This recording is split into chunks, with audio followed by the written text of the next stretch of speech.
For decades, she has made people laugh with her stand-up and her overall comic excellence, but you may recognize her from her most iconic role as Roz on the hit TV show Night Court, of which I was a huge fan. The one, the only, Marsha Warfield, and she joins me now. Good morning, Marsha. Good morning. How are you? I'm doing fantastic now that I'm speaking with you. You've been on the comedy scene for decades now. I mean, you go all the way back to like '79. You beat Dana Carvey and A. Whitney Brown in a competition. No small potatoes there. What do you love most about making people laugh?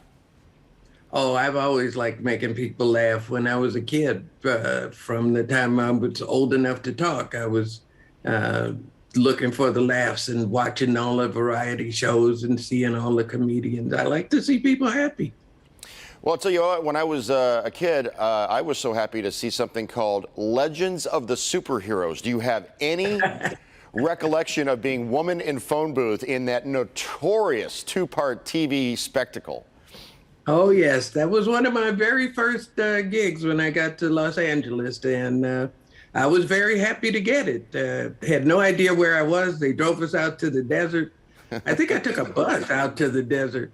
But in those days, I would have done anything to get a chance to be on TV. Well, and you did get a chance to be on TV. You were, episodic television was very good to you, especially in the 80s. And then you got the role of Roz, playing the second bailiff on that show. Talk to me about that on Night Court. Third bailiff.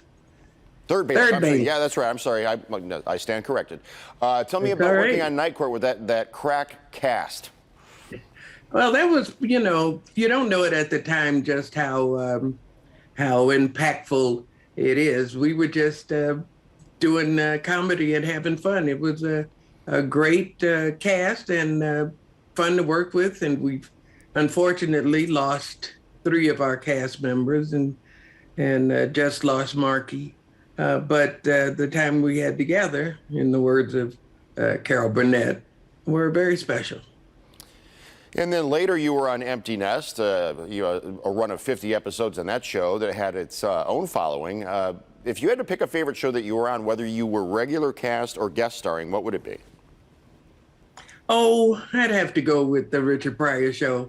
That was a thrill beyond measure at the time. I was a kid, and having the opportunity to work with Richard Pryor was just a be-all wonderful experience, and it's still paying dividends.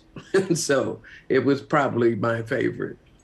Now, I was sneaking a peek at your IMDb, and I was very surprised to see under the television heading that you hadn't done anything, and now correct me if I'm wrong, but I'm going off of IMDb, that between 1999 and now, today, there was a gap there between your last regular work and 911 that you're starring on.